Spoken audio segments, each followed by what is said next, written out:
behind here.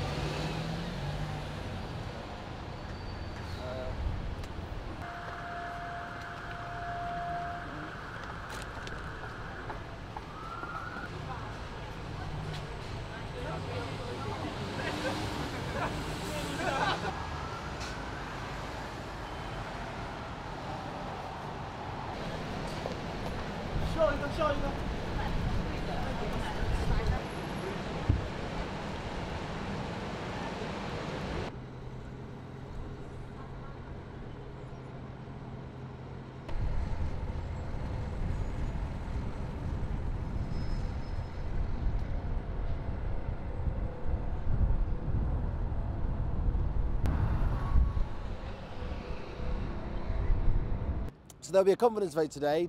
Theresa May will carry on as Prime Minister, but we're no closer to a deal that can get anywhere near passing the House of Commons. So what we're likely to see is MPs try to take control of the process away from Theresa May. So what we'd like to see is MPs trying to change the sort of rules of the game in the House of the Commons so they can take back control, introduce legislation to revoke, extend Article 50, or even to have a further referendum.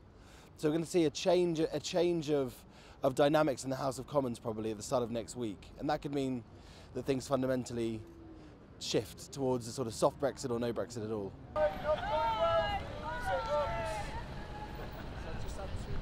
It's because Conservative leadership is so sort of fundamentally weakened, and it's also a battle now between, in many ways, between the government and Parliament, because Parliament has shown how against this deal it is. It gives MPs more political authority to say, hang on a minute, no deal you can come up with is going to pass a majority. Let us take control. Let's find something that can get these votes in the House of Commons. Because without this passing the House of Commons, there can be no deal.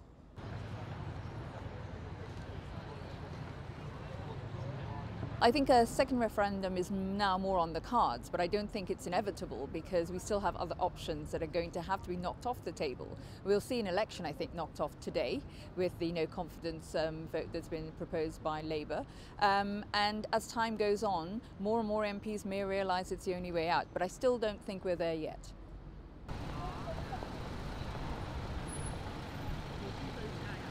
I think in the next few weeks we'll see the process take over.